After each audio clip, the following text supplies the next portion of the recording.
Oh, Hello and welcome to A Celtic World, the YouTube channel connecting Celtic fans all over the world, from Fort William to Fort Worth, from Dundee to Dunedin.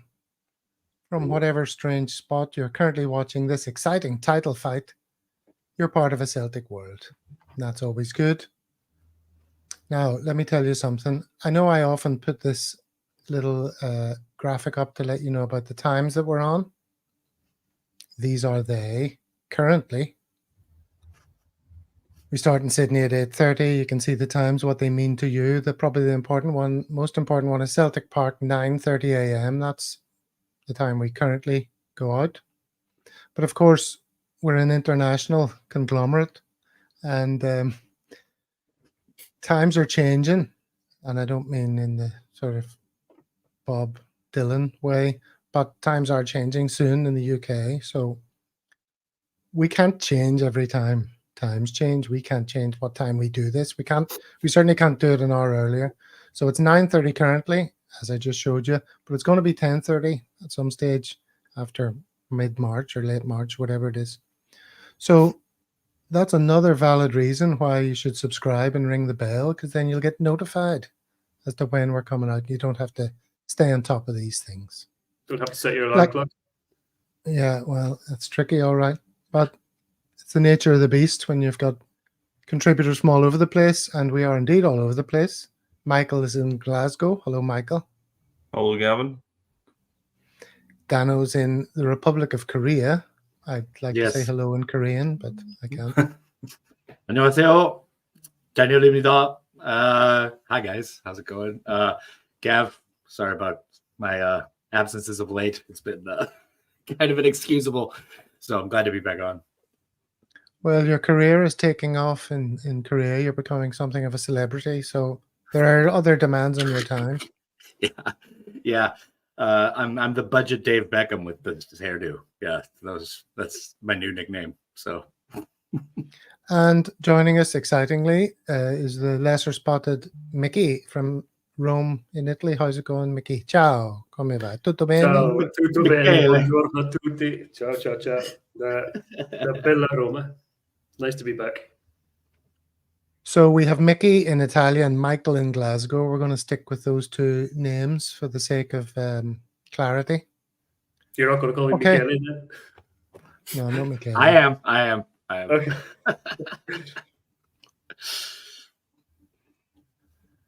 Okay, so before we get on with talking about the exciting game, I'll just reiterate what I said about liking and subscribing with a message from one of our international listeners. Hot dang. I only recently discovered A Celtic World. And it is totally dope. For Celtic fans in the US it's da bomb. And you know how much we love bombs. Subscribing? Hells yeah.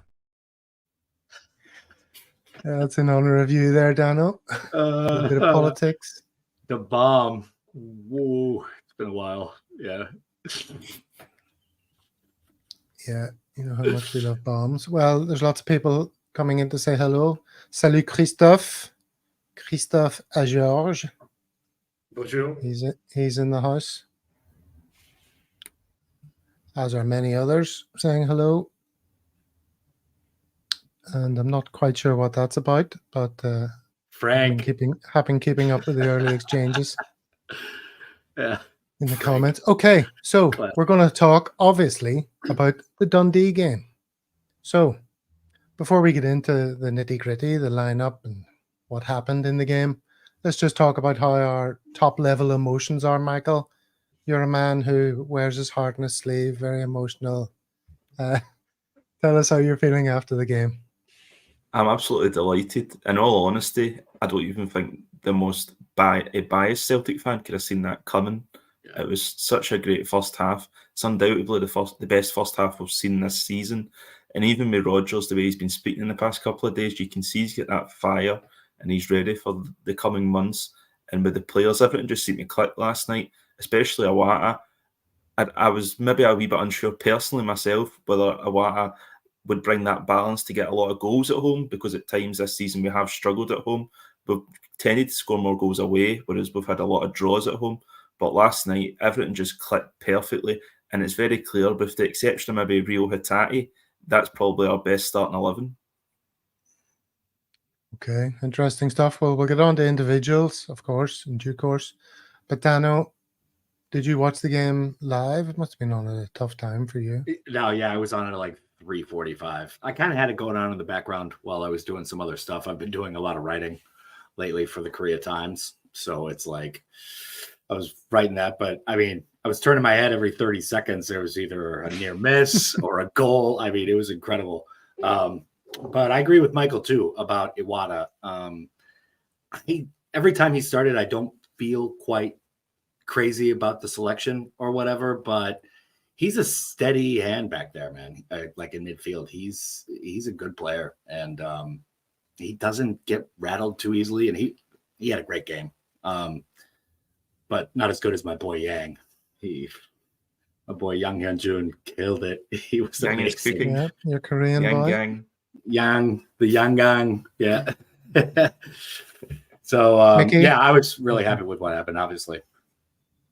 Mickey, Yeah. did you watch the match live? Yeah. I watched the match in the pub last night with your old classmate Reggie. The two of us were down there. There's a few Celtic fans kicking about. And, In what pub is that now? You can Well, get a that'll be plug in. Finnegan's pub in Rome. Finnegan's pub in Rome. Yeah. I'm going to turn you up just a little bit, Mick. Okay. The microphone. Yes, I was we actually watched in the Rome first. a couple of weeks ago, and I went there. Did Surprisingly. you go there? Yeah, it was good. Ah, I had a brilliant time in Rome. excellent. Didn't know you were there. But as Michael said before, nobody saw that coming at all. I didn't expect a version of piling on the agony last night. I did not see that coming at all. It was great though. Yeah. Well, some of our guys on the most recent show were predicting relatively healthy score lines. I don't think anyone went above 4-0, but a comfortable victory. I don't know if is that a record of being 6-0 up at halftime. I don't think I ever remember Celtic being 6-0 up at halftime. I didn't I'd say really- Michael's the man to go to for that kind of data. Yeah. I don't think so. In all honesty, a lot of the games, the goals seem to be in the last 10 minutes, whereas last night was the complete opposite. So I'd probably say no. In recent memory, I don't ever remember us being 6-0 up at even halftime. when we tore Dundee United apart, I don't think it was 6-0 at half time. No, I don't No. think so. No, I think it was only like 4, maybe even 3, but Mm-hmm. yeah, that So, was Crazy incredible. stuff. Yeah. I had to write an article every time Celtic scored. Well, talk us through your response, Michael, to the starting 11. I was very happy with it, in all honesty. Iwata, I was maybe a wee bit nervous about how he'd perform at home, particularly in getting the ball forward, but it was clear that he's bringing a different balance. Even McGregor, he stepped up last night, whereas maybe at the weekend he wasn't looking too good in that position, but he's shown that he has that quality to get goals. Yang was unbelievable down the right-hand side. I spoke to Alistair Johnson a couple of days ago, and I was saying to him about how even he looks more comfortable getting forward and getting those balls out in the box. And I says to him about, would you be hoping to get more assists? And he was like, I'd hope, but first and foremost, I'm a defender. But last night, getting another assist for Alistair Johnson, O'Reilly looked more comfortable. They're really forming a little triangle down that right-hand side, and it's looking more like it did under maybe Ange Postecoglou at times, with them all running off each other. And down the left, for me, Maeda has to start over Palma. Maeda has been playing at the right this season, and he didn't really play there too much for Celtic in the past couple of years. So it was surprising that Rodgers moved him there to facilitate maybe Palma, but it's no worked. So when Maeda plays off the left, that's his best position. And I think people forget that Maeda played off the left and Jota played off the right mostly. And that says a lot about Maeda, that Jota was moved to the right-hand side. Okay, well, if we can try and keep it to the starting lineup, Daniel, were you happy enough with the central defensive pairing? What did you think about No Kyogo? I thought No Kyogo was obviously the way they were going to go by the end of the game on Sunday. I mean, it's been pretty clear. Kyogo's been on a cold streak. He hasn't been getting a lot of touches. He hasn't been very effective in the middle and attack for us. And Ida comes on and scores 2 goals. I mean, you gotta give him the next game. Got to give him the next start. So it wasn't surprising to me at all. I mean, in fact, during the watch along on Sunday, both David and I were like, you got to start Ida in the next game, right? Obvious. But Yeah, I think Rogers coming out with more fire in the media. That's, I think behind closed doors, that's probably showing with the players as well, and they're responding really well. But I think it was obvious that Kyogo either needs to start coming in as the second choice, or I don't know. But Ida was the man on Sunday, so yeah, I think it was a no-brainer. Okay, and it's a no-brainer to go to Mickey to tell us what he thought about the Dundee lineup. How exciting was that for you? Well, I was quite surprised that Boateng started ahead of. Oh, I was joking. I'm surprised you've got anything at all to say about it, because I was just surprised he Carry started ahead of Stilla, because I thought Stilla was a much better player. But that's probably why we won 7-1. Tiffany on the bench. That's crazy. Yeah. Remember Momo Stilla played for us? He was always coming off the bench, had a clue what was going to happen. Okay, so look, we want to get on with the game. So, who wants to talk us through the start of the game? Mickey, why don't you take that? How the game got underway? What got up with it? It was just we scored so early. It was good to see Carter Vickers. You were asking about the starting lineup before. As soon as I see Carter Vickers in the starting lineup, I'm just tranquilo. Even the game beforehand, as soon as he came on, it's another story. Every single goal we scored last night started with him starting things at the back, coming around. Every single goal, apart from the goal he scored. He was involved right from the start. So, as soon as I saw him, I said, we're flying. And then he gets the goal straight away. Yeah, totally. Yeah. Well, let me stop you there, because to me, the first key incident was this guy getting booked too early on, giving away that foul on Yang. I think he showed his level last night. Oh, man. In all honesty. Really? I don't think he's a Celtic player personally. I know he's a young player, but he showed his level last night against Yang. So he fouled Yang, gave away the free kick. The free kick was scored, obviously, as you say. In this incident, I'm using a series of stills here to test the copyright, see if we get away with showing these things. But this is, CCV rising at the back post. How cleanly did he head the ball, Michael? I'm not sure it hit his shoulder, or hit off the back of the other guy's head or whatever it was, but he was in the right place. You're not Michael. You're Mickey. You're not Michael. Oh, is that me? Sorry. Not very.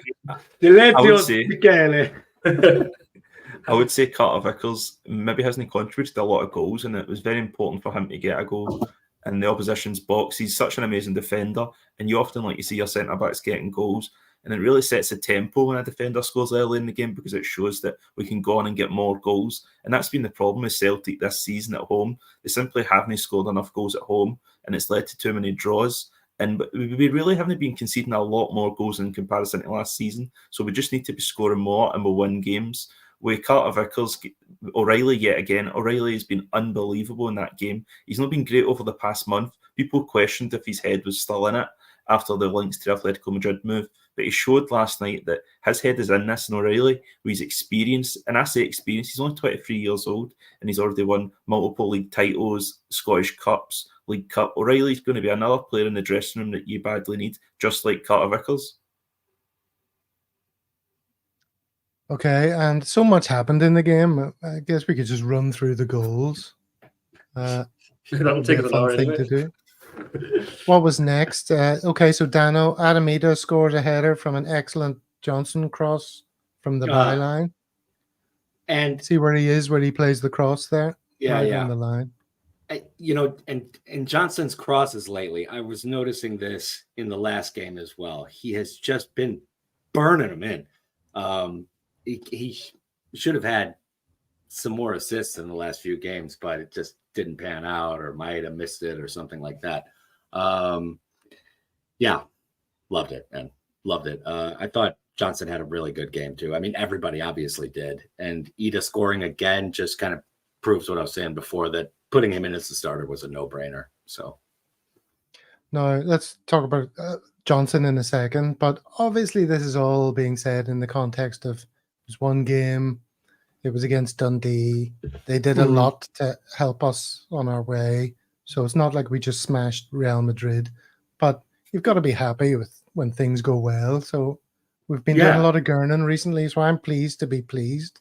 Absolutely. We feel like we're kind of with goals and scoring, we've been kind of stuck in molasses, I mean, just kind of running through a mucky period for the past like month, 6 weeks, or even longer than that. So to see us really put the hammer on somebody, I don't care who it is, was great, man. I was buzzing. I couldn't even keep up with the goals. I'm writing.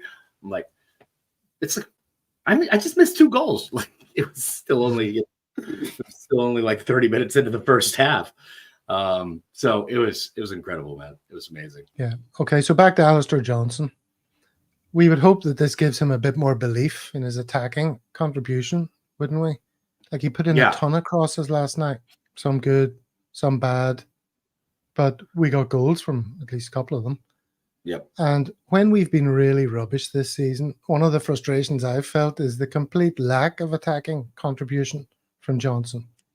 Him choosing not to drive or pass forward, but to check back and then stroke it back to the central defenders is something we've seen far too much this season. So I hope this match teaches him a lesson. I think he and Yang have a good pairing over there. I think he they did last night. Yeah, well, I think you saw it in the previous game as well. Late on in the game, they kind of know when to overlap and when to switch and stuff like that. They've got a good connection going on over there. But yeah, excellent. I think even when the fact that he has Carter Vickers beside him in defense just gives him the freedom to do what he likes. He just feels more comfortable. He think it's underrated. Yeah, definitely. Yeah, as soon as Carter Vickers definitely underrated. It's another story. Yeah, that's true. And then what came up next was on 22 minutes, O'Reilly scored, well, can't really call it a diving header. What was it? A stooping header? Yeah. An Asian bow header, I guess. From a lovely angled cross by Taylor, the Greg Taylor special, Mickey. That's quite a thing in our arsenal, isn't it? Taylor playing those balls in. Yeah, definitely. Again, even to have him, just Taylor, Carter Vickers, and Johnson, who've been missing for a lot this last lot of games, and have been rubbish. Just even those 3 together, makes all the difference. Yeah. You want to say anything about Taylor's rejoining the team, Michael? What does it give us? Well, Michael, what does it give us? Well, I think a lot of people like to criticise Greg Taylor, but undoubtedly he's an upgrade in Burnaby, in all honesty, even though the money we paid for Burnaby. He brings consistency, he's experienced, he's a big name in the dressing room. He likes to speak. He spoke about that after the defeat a couple of weeks ago. And Greg Taylor's just bringing a new aspect to this side with his crosses into the box. Undoubtedly at Celtic, we need to be playing more crosses into the box. We're a possession-dominant side. The fullbacks need to be getting higher up the pitch, as they were under Anspostoglu, but now we're even adding crosses to our game from them. Greg Taylor's playing that more inverted role. He likes to fizz the ball in, whereas Alistair Johnson likes to go wider. So that gives a great balance. That they're not both going in complete wide areas. Greg Taylor's moving in the pitch, and that is his strengths. It's underrated, the relationship between Greg Taylor and Dyson Maeda and how those two link up down the left. Whereas with Palma, those two are still getting to know each other, and it just hasn't looked too smooth. I know Palma's got decent goals and assists this season, but Maeda's more comfortable there, and he's developed that relationship. Even with Ida looks a far greater threat with balls put into the box, so everything just seems to be working more crisply now. And I think Rodgers has seen the bigger picture with the team and how this team's going to evolve in the coming months, where we're getting to see all these patterns form. And Greg Taylor's a huge part of that. And in all honesty, Greg Taylor's been a great addition to the squad back from injury. And when we seen him get injured, we knew that was going to be a problem, because Burnaby's been at the club long enough to prove himself and show what he's capable of, and he just hasn't. Whereas Greg Taylor, in his time at the club, has been steady and one of the most consistent players. Yeah, absolutely. And then what is this referencing, Dano? Whose goal is this? Again, this must be like the next goal that I missed. I didn't get a chance. He always looks off balance, Dyson Maeda. Like when he scores or assists a goal, he's always off balance somehow. He's one of the only players you can see. Yeah, I mean, if you're talking about Maeda and like his actual down to the brass tacks, technique, it's pretty poor. But yeah. But occasionally he did does not see something this goal. wonderful, and this was brilliant. Lovely Mm. wee turn in the box. And interestingly, he just switched wings with Yang a few moments before this goal. So, I think the defender didn't know what to expect from him or something, and suddenly he pulls that out of the bag and catches him unawares. It was gorgeous, wasn't it? Mickey in Rome. Yes, that was a terrific finish from Dyson Maida, and I think he needs a goal. He needed a goal because he's been playing on and off, all right, but that's going to give him a lot of confidence as well, I think, going forward. So, and isn't that great that we had 7 different goal scorers? I mean, you could say he needed a goal about a lot of our players. It's going to do them the world of good. yeah, nearly every single one of them had a goal. Yeah. Okay. And let's see what happened next. This is like a question of sport. See if you can tell what happened next. Whose goal is this, Michael, in Glasgow? A collector's item, a Greg Taylor goal. Yeah. When Greg Taylor makes a run into the box and scores, you know it's Celtic's day. And even the finish, it takes a deflection, the Alistair Johnson ball into the box, and for him to hit it in the volley is incredible. And he's shown great technique there. I think that goes a little unheralded. Greg Taylor, he might not be the most pacey fullback in the world, but he has quite good technique in his passing, and he's shown that in his finishing there.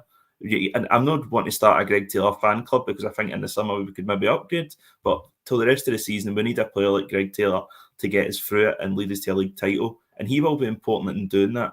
He's a very professional player, Greg Taylor. You never hear any bad stories about him. He speaks well in the press, and him and Carl McGregor are 2 of the leaders in the dressing room alongside Joe Hart, and players like that will just be so important.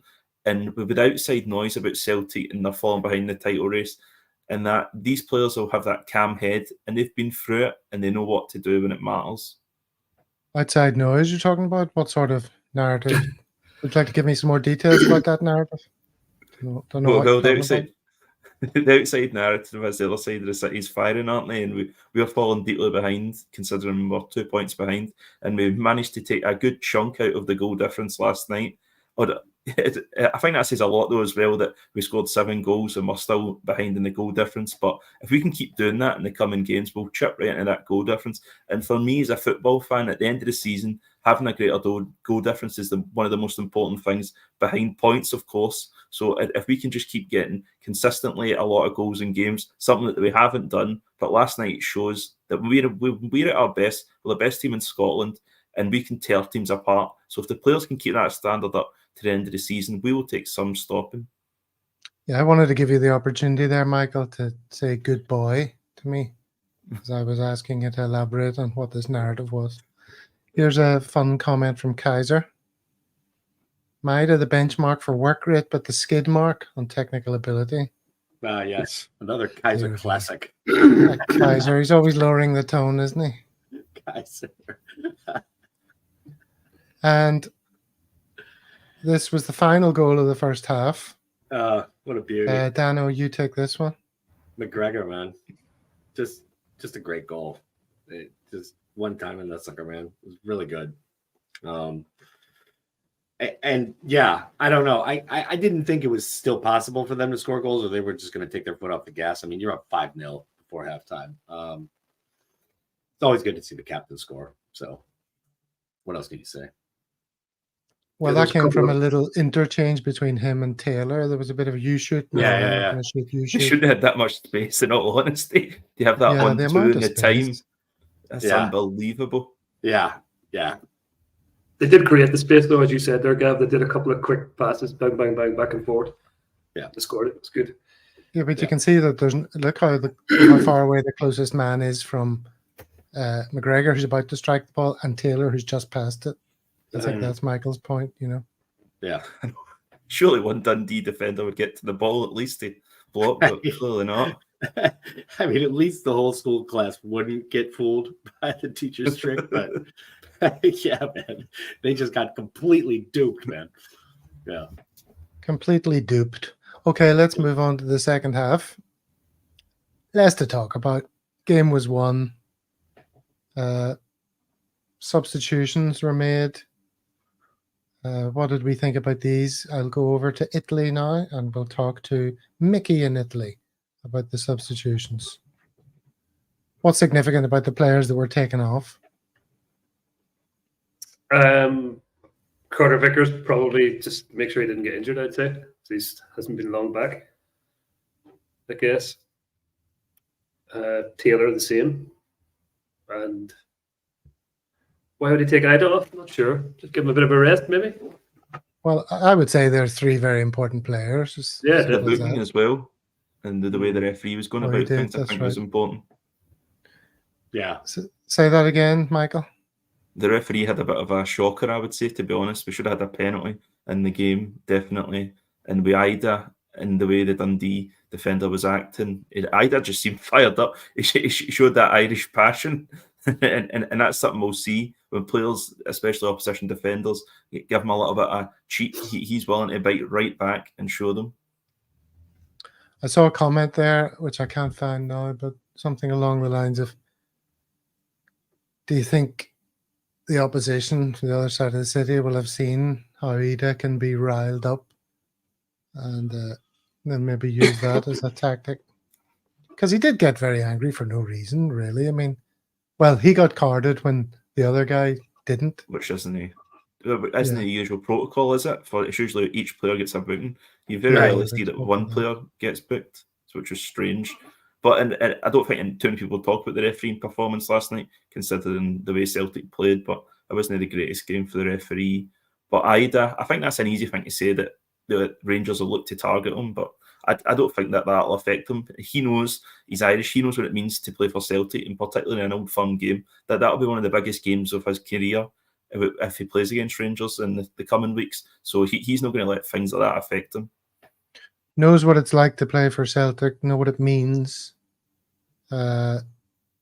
Big match in front of the Celtic Park faithful. You could be talking about goal scorer number 7, could you not? Dano, how pleasing was this to see the young lad stick it in the top corner? Yeah, I mean, as pleasing as this entire game was, this was my favorite goal of the game. I love seeing the youth guys come up and have success, and there hasn't been enough of it at the club. I've talked about this a lot of times in recent years, and to see Daniel Kelly get a goal was, amazing. And a great goal, too. Like, a really nice goal, man. So, and apparently he hit it with his weaker foot as well. They were saying after the game.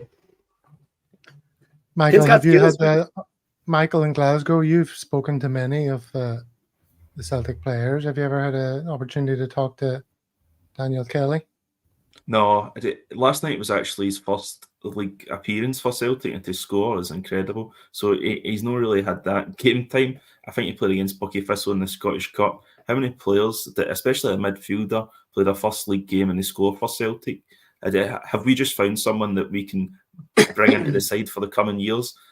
And with European football, it's important to have homegrown players. We've lost a player like David Turnbull, and look at Mikey Johnson. That's probably the reason he stayed at Celtic until January, because we needed to put him in the Champions League squad. And things like that are very important. And I think Rodgers himself is aware of that. He's been bringing younger players into the squad, Rocco Vata, more homegrown players. You have different quotas, Scottish players and homegrown players that have came through the youth academy. And Kelly certainly meets both of those criteria. Yeah. And he's a central midfielder, attacking midfielder. How would you describe him, or who's he most likely to replace in the fullness of time?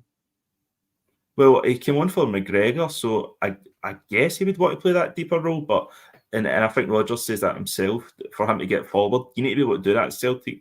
We could say, is he a deeper midfielder?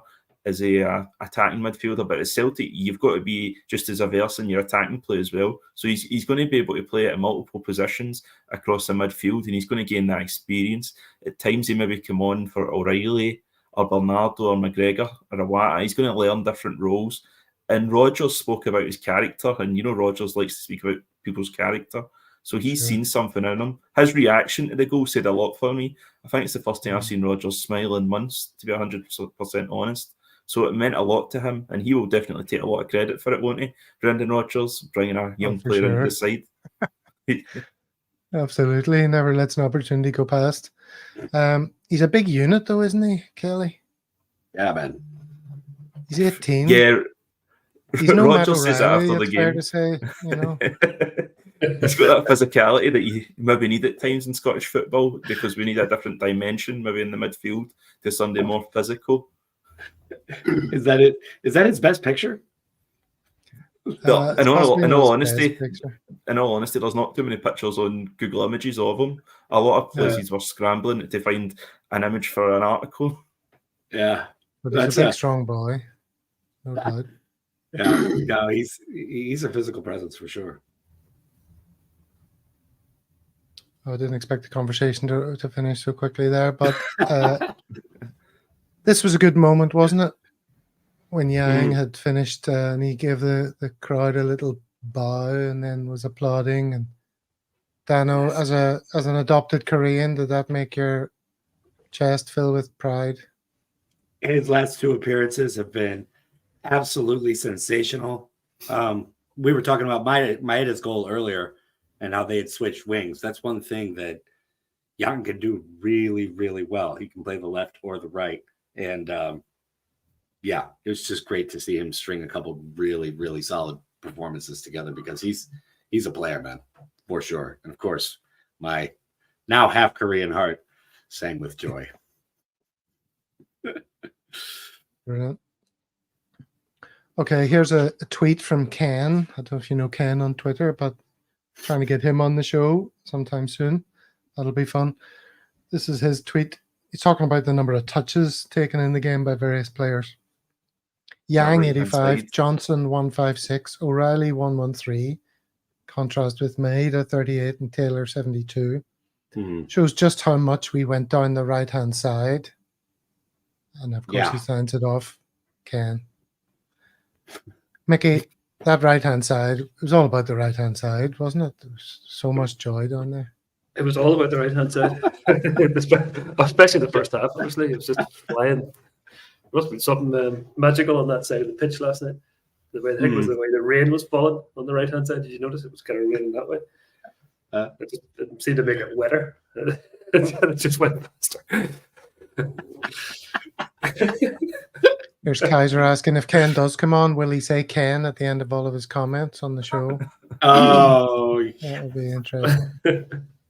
like a So person Michael, talks about themselves in the Michael's third kind person. of Michael in Glasgow is obviously the sports journalist among us. So the Johnson Yang relationship, you were talking earlier about the relationship on the other side.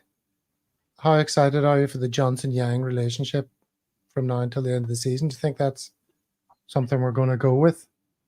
Well, I spoke to Johnson the other day there, and he's a very chatty player, Alistair Johnson. I don't know if anybody's noticed that. And he was waxing lyrical about Yang, and Yang's born in 2002. He even wanted to point that out, that Yang's an incredible young talent for his age, and people forget that.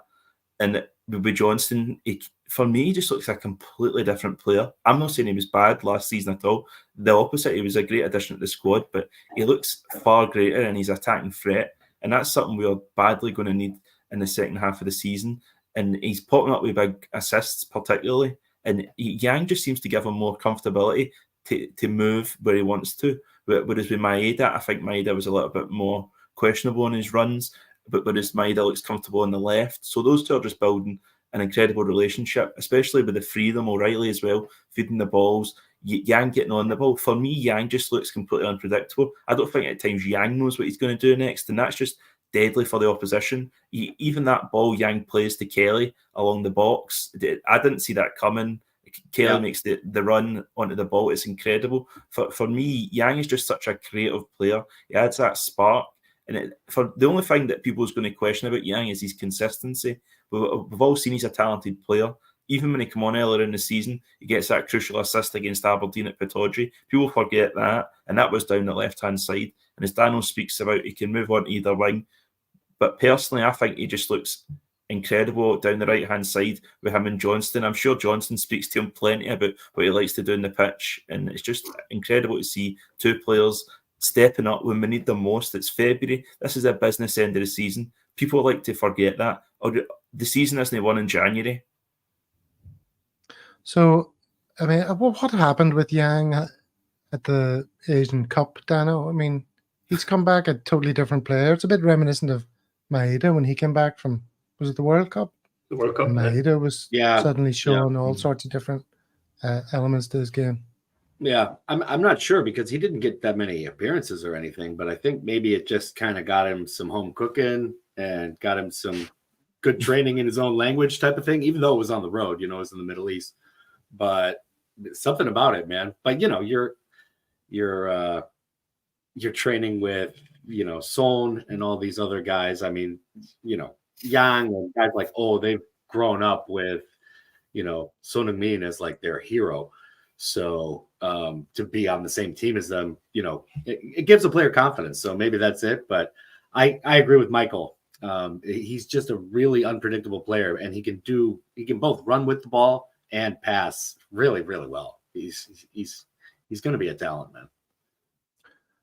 So, Mickey, are you excited about the thought of a settled back four, good combinations down the right and down the left? Yeah, I A think big man up front who can, as I said can before, create, score different types of goals. the settled back four for me is the most important thing. Well, because just all those other games that before this back four was settled, the way we were passing the ball around and giving it back to Joe Hart and doing all this kind of stuff, it was a freaking disaster. It's just like the foundations are just perfect. If we keep that back four fit, we'll win the league. I'd say. And especially if we have an international up front, like this guy. Oh, the Brazilian. That's from You gotta love- Ian Glasgowceltic. I Gotta don't know love- if he created it, but he sent it to the WhatsApp group. the old Fenomeno haircut, man. Yeah, brilliant. Yeah. I was trying to think of some play on words with Il Fenomeno or Ronaldo. The best I could come up with was O-Naldo, as in the Irish kind of name, but not very good. So I wasn't going to say it out loud, but I just did. But you did. Mhm. Yeah, of course. But Gav, I gotta split, man. You got to split now? Wow. Okay. Yeah, I gotta. All right, Dano.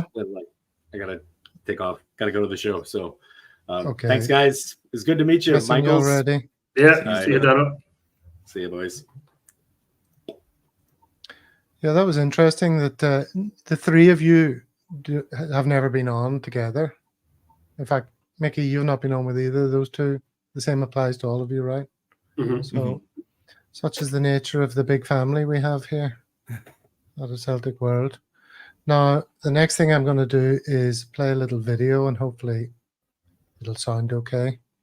But maybe you could introduce it while I'm setting that up, Michael, in Glasgow. Yeah, is this the Brendan Rodgers when I asked him a couple of questions the other day? It is. How come you were asking him questions? Well, one of the websites I write for, the Celtic Exchange, got fan media access, and I was there on representing them, asking a few questions to Brendan Rodgers, and he gave some interesting responses, shall I say the least. It certainly wasn't what I expected him to say when I was asking about his substitutions at the weekend. It was clear that the manager doesn't like people reacting negatively to his substitutions on the pitch. And he felt the need to mention it at the press conference, which I think took a lot of people by surprise. Okay, well, let's play it, and hopefully it's loud enough. You just never know with these things for some reason on StreamYard. Kind of bring players on for the bench and the impact they can make when you're maybe down in games. Aye, it's very important, especially when you get booed for taking off a defender and putting on an attacker. That seems strange, but I think the players, yeah, it is important. I think the game now going into 90 plus minutes, you're talking 95, 100 minute games now. So your bench is very, very important. So that ability to and having the depth to bring players on to make the impact was very, very important. How does that make you feel when you get booed for a decision like that? But at the end of the game, do you win the game from behind? For me, it doesn't really matter to me. It's more for the player coming on and for the team. I think that's it's a negative reaction, which I don't quite understand. You're one each in the game. You take off a defensive midfield player, put on an attacking player who scored goals this season, and you get booed. So it just seems a little strange. But thankfully, the players mentality on the pitch was superb. They kept going, they kept fighting, and all the great work that they did, especially in the second half in terms of tiring the opponent out, it led to the couple of goals at the end. So, Michael, the way he spoke there, talking about the fans booing, how do you react to that? Well, I think it's interesting because the fans at the end of the day pay the money to watch the team week in, week out, and especially supporters who go to away games, they're paying a lot of money to watch Celtic, and that's their right to react to a substitution. But I get his point of view that he was trying to go and win the game. It's not as if he was bringing on a defensive player, so he was bringing on Bernardo for Awata, and at the end of the day, it paid off. So I can see his point of view, but maybe the way he went about it wasn't the way some Celtic fans would have liked to have seen him speak about them in particular. But then last night, he completely switches again and talks positively about the support and how they helped the team win 7-1. So I feel like those comments will maybe be forgotten about in a week or two. So I think that result last night completely changes the dynamic from what he was saying a couple of days ago. Now it will be the fans are brilliant. And it's an interesting relationship, I think, for everybody to see with Rodgers and how he gets on with supporters, particularly after the way he left the club for Leicester. Yeah, you see, you asked him about the booing, and his answer was, well, it doesn't affect me. And I think that's probably true. I don't think it penetrates his ego. I don't know. He brought it up. Like the question I asked wasn't about boos. Wasn't it? Oh, sorry. No, before that, I asked him about the substitution, and then he said it's strange when that's you get right. booed. Yeah, he did. So for him to bring that up was a little strange. He said Okay. the booing was strange. I thought it was strange for him in particular to bring it up in the first place. But isn't it all part of the same? They're two sides of the same coin. You know, the booing's not helpful. It's not helpful to the players. You wouldn't want to be a young. I mean, it was Bernardo coming on, right? Wasn't that what I was referring to? So this young Portuguese fella, and you're putting him on, and you know there's 60,000 people booing. Can't be good for his state of mind. Yet when the players do get behind you, they really roar you on, and we appreciate it. We loved it at halftime. He said, you know, it really made them feel good that the fans were, you know, roaring. Is that not all part of the same thing? Like, let's pull together. Isn't that really his message? I can see that school of thought, but I do think, especially when I uploaded the video onto social media, there were some fans that were critical of what he said, because at the end of the day, they're paying their money and they'll react to substitutions. So I can understand that it was maybe unreasonable to boo a player getting taken off. Awata is not an attacking player, but as we've seen last night, in all honesty, I think the supporters were right, because Awata just brings a different dynamic to this side that we don't have. Whereas Bernardo didn't play a big part last night at all, did he? So you can see that supporters knew what they wanted and they can see what Awata brings, whereas Rodgers is maybe looking at times to take Awata off. Whereas if that was McGregor, would he do that? I don't think he would. Have you ever booed a player, Mickey, in Rome? I don't think so. I don't tend not to boo so often, but yeah, and when you get a lot of people booing, it can definitely put the players off, especially when he's coming on off the bench. But I think they were more booing the decision than the player, if you know what I mean.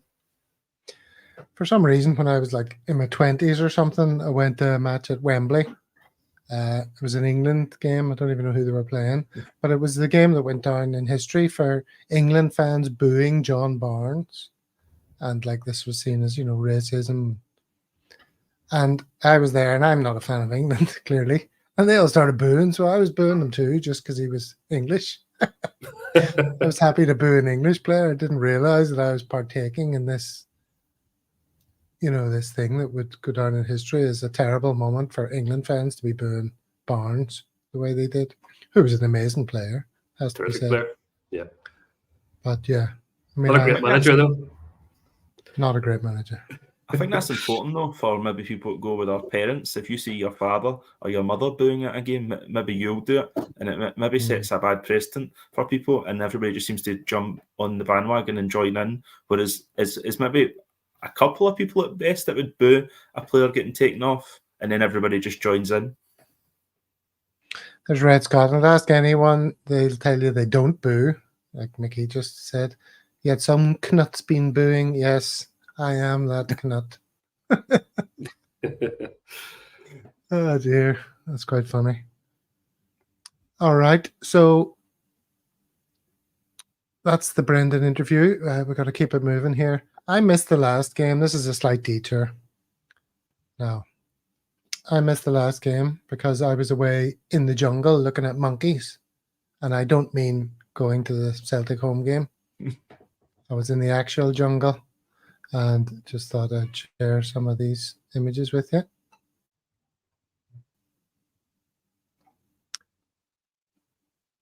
As a little aside, what's that? That's not right. That's what I was looking for. These are the orangutans. There's a rehabilitation center you go to where orangutans that have, suffered habitat loss and the like because of logging and palm oil get taken in and nursed until they're able to go back into the wild, little young ones like these. And then there's a sort of halfway house where they're allowed to go free in the jungle, but they also have feeding platforms, so they put the food out, and the animals can come back in. I knew someone would say this. So that's nice. There's also sun bears, the smallest bear in the world. There's a rehabilitation center for them, a sanctuary for them. How big would that bear be? Well, you can see there compared to the dude. Ah, yes, there's a person. They're like a big dog. Well, not even that big a dog. They're quite long. And this is the place, the Kinnabatangan River. You see the jungle there. Is this fascinating for you, Michael, in Glasgow? Are you enjoying this? I bet you didn't know this was going to be part of I really didn't know this was coming. I've never seen it. I've never actually witnessed anything like that in person in my life. I've been to zoos and that, but never to that extent. Well, here is a proboscis monkey. Yeah. Now, note the fleshy appendage that they use to attract females. I'm, of course, talking about their nose. The proboscis monkey has a very large, floppy nose, as you can see, and is in something of a state of constant arousal. I'm sure that's going to... As they say, he's got the lipstick out. I'm sure that's going to attract a comment from Kaiser. But this is what they do. You see them jumping about from trees. There's a female with a baby. We saw the elephants, pygmy elephants, which are like, the highlight of anyone's trip. See the way the tusks bend backwards as opposed to forwards? That's interesting, isn't it? That species. Anyway, that's what I was doing. Thought I'd share that with you. That was a lot of fun. What's your favorite animal among those, Michael, in Glasgow? Oh, that's a good question. I suppose I've always liked elephants. It's always interesting to see them, especially in that image. You talk about the tusks and the way they face. Yeah, I mean, we were looking for them the whole time. You're going up and down the river on these wee boats, and they're sort of walkie-talkies. The boat drivers are walkie-talking with each other, trying to locate these things. They're running away. Monkeys jumping from trees. How cutting edge and incisive. Yes, thanks. I'm glad you enjoyed it, Frank. Maybe we'll make it a regular feature just for you. The jungle feature.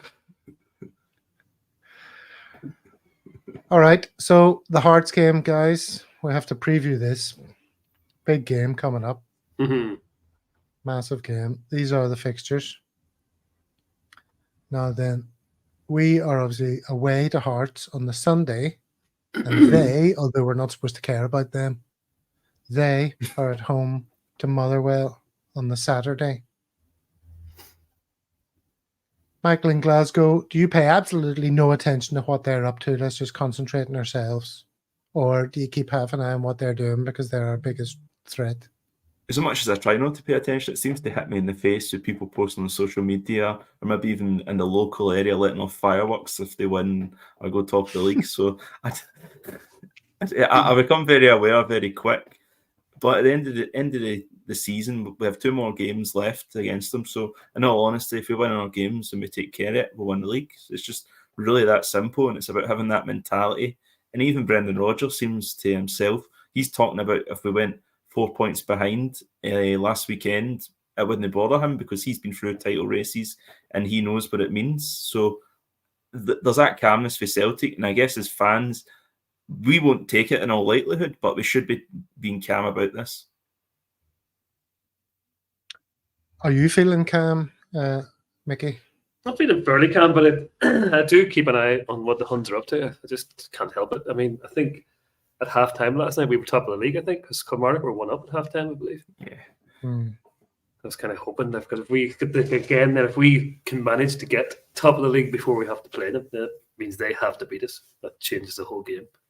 Yeah, they've gotten over some two sort of relatively significant hurdles in the last couple of games, you would have to say. But, And you know, we just keep doing our thing. Yeah, there's no point in beating Dundee 7-1 and then not beating Hearts, basically. Have to beat Well, Hearts. let's have a look at the table. As you mentioned, we are in second place by 2 points. Far too many draws. Far too many. That's the problem. Well, let's just look forward, Michael. What's happened has happened. You can't change the past. Hearts are in third, obviously, so it's second versus third. And what about the form table? What does that tell us? Well, we added a W. Too many draws. We added 2 W's and they added a loss and a defeat from the last time we compared Hearts. A loss and a draw, you mean? A loss and a draw, yeah. Loss and a defeat. That reminds me of here in Malaysia, you know, the women drivers, not necessarily women drivers, don't want to get all Brendan-Rodgers on you. Yeah. Drivers in Malaysia, they think that, you know, the petrol gauge stands for, it goes from empty to full. They joke that they don't understand it, and they thought E stood for enough and F was for finish. So a loss and a defeat. No, a loss and a draw. So we're second in the form table. We're playing against Hearts. We're third in the form table. But yeah, I mean, the most obvious thing there would be for us to add another W and for them to get an L. We don't want think that's what's going to happen? We definitely don't want a D. D would be a friggin' nightmare. Like, everyone expected them to put up a bit of resistance, against the Rangers, and they got absolutely tanked against what Naismith calls the best team in Scotland. Michael from Glasgow, are we going to put them to the sword also? They always turn up against us, let's be honest. Hearts play their best when they're playing against us, particularly at Tynecastle. And I think people's forgetting they beat us at Celtic Park only a couple of months ago. I was actually at the game, and I think it was the lowest point of the season for me. With the way Celtic played in the second half, they couldn't even get a goal when they were 2-0 down at half time. Lawrence Shankland's scoring a header from a corner, so that's going to be a problem. He just seems to be scoring every game, Lawrence Shankland, with the exception of the Rangers game. And their set pieces are very crucial. They scored for a corner and they score a free kick. So if they get a free kick, we'll be hoping Joe Hart can get quicker to the ball, because you just seem to be running for that ball, and Stephen Kingsley just expertly placed it. Hearts will be at their best on Sunday, in all honesty. I think we all know that. But if we're at our best, we take care of them. We all know that. It's going to be a difficult game. It's one of the hardest games of the season. How often do we win easy at Tynecastle? Maybe sometimes, but not a lot. So Brendan-Rodgers, he's been there. He has a great record at Tynecastle. So it's important that we continue where we left off last night. And with Hearts, for me, it's as simple. If you stop Lawrence Shankland and you stop Hearts. As Typhon McFlustery, great name, says there, if we play like we did last night, we should pump the Diet Mob on Sunday. It's the point you just made. Andrew Galea chimes in with, if form stays as is, it's coming down to the derbies. Well, we want it to come down to the derbies, don't we? That's when we play our best. But if it's not coming down to the derbies, it's because we're losing points elsewhere. Which is incredible to think about how that's happened. But as you say, onwards and upwards. Red Scotland here says, if being honest, the Huns don't expect anything either. It's all just hope with them. The rest is all smoke and mirrors. They're nothing. They know it. We ought to. Mickey from Rome. Response? Yeah, we just have to win this game on Sunday and just take it from there, you know. So gotta go forward. Do I hear a last minute winner? I hope not. I hope it's been taken care of before that. But enough of last minute winners. Mahesh's algorithm's predicting 7 draws, 5 down, 2 to go. That's not what we want to hear. Andrew Galea says, "To hell with your algorithm. Be positive." Frank Brennan, casual sexism from Gav on woman drivers. What will her indoors say? Well, she doesn't hear it. She's down making the dinner, so it's fine. Oh dear. All good fun and games. So do we want to do some score predictions? Let's have some score predictions. That'll be fun. I'm going to predict we win, and we do stop Shanklin, and we win relatively comfortably, maybe 2-0. I would say 3-1, probably a Shanklin goal. Either goal, I could see that. I'm not going to stick my neck in the line anymore, but I would say 3-1, Shanklin denied that he score. Why aren't you Convincing going win. to stick your neck on the line? What was your last prediction? My last prediction certainly wasn't 7-1. I'd have probably thought we'd have maybe won 2 or 3-1 against Dundee. And look how that turned out. It was a very surprising result. Who knows? But we seem to have played our best football in the last, 135 minutes, the game and a half. So if we can do that against Hearts, we will beat them. But the question is consistency. Yeah, we don't want to get too carried away, with that result. But the last part of the previous game, that game, things look like they're clicking, players looking positive. I can't imagine our players won't go out there and give it Dixie, and that's when they do that, they're good, and when they go forward and they run forward and they try their best and, they don't get disheartened and they don't turn around and knock it back to the defenders, that's what gets results. Right, Mickey and Rome? Right. I think, yeah, a clean sheet would be nice. It's been a while since we had a clean sheet. So I think a nice clean sheet. I'd say the same as you got, 2-0. 2-0 away. Clean sheet for the defence. And Joe Hart. Everybody's happy. 2-0 from Typhoon McFlustery. I assume he means the Celtic. Monty's up for 5-1. Getting carried away there, Monty. I'd have high tricked. Kaiser 3-1. Christophe 4-1 au Celtic. Okay, good stuff. Andrew Galea, a bit more detailed here. 3-0. Iwata will dominate the middle. CCV will dominate Shankland. Maeda is back in form. Thereabouts. Yeah. 3-0, I'd say too. I mean, having CCV back is massive. Having Taylor back's been great. The re-emergence of Yang has been amazing. The Iwata thing, I mean, he obviously is getting loads of plaudits today, but it was interesting watching the game because it was only as the commentator was pointing out Iwata's effectiveness that it started to be clear to me what he was doing. He was just in the right positions, getting it and giving it, keeping simple. Not That's losing the role, possession. isn't it? Yeah. Keeping it simple and maybe going under the radar. Whereas with Iwata, he's genuinely been playing that well that everybody seems to be praising him. It's not too often holding midfielders come in for a lot of praise. Now, Celtic socials. Actually, what was yours, Mickey? You gave me I one. sent you the photograph of the away end. Oh yeah. There's a couple of things here to show you. One of them is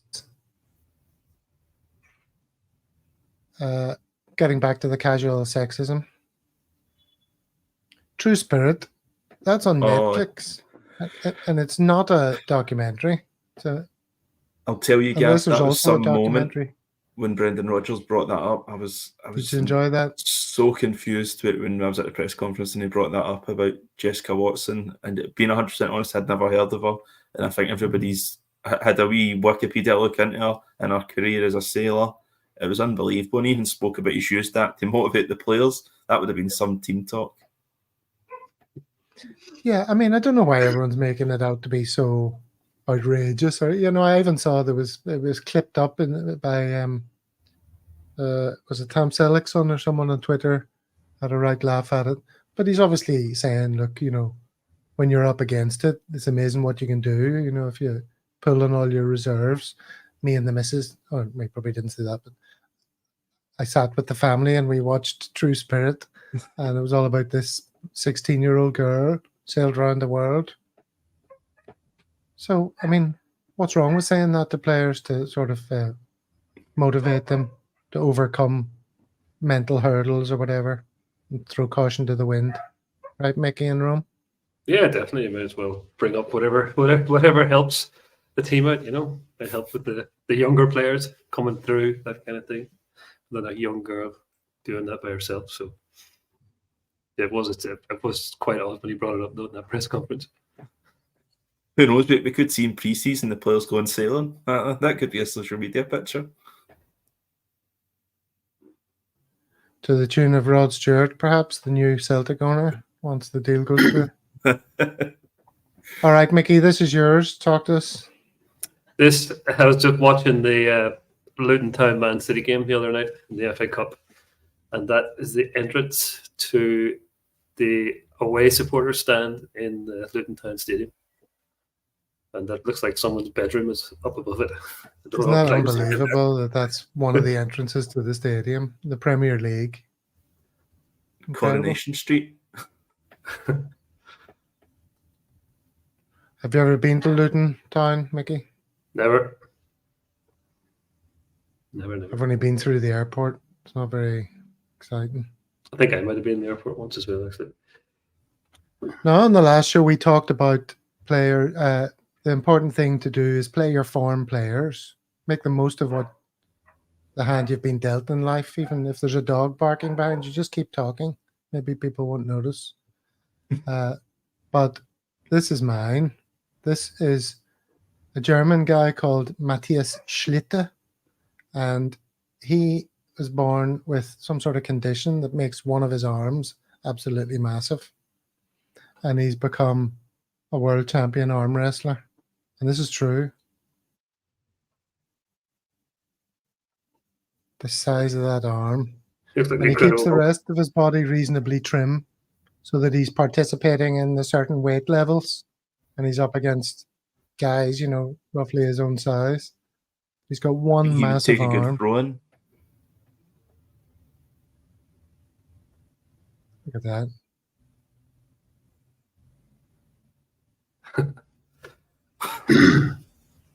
Bang. Right, let's do the other arm now.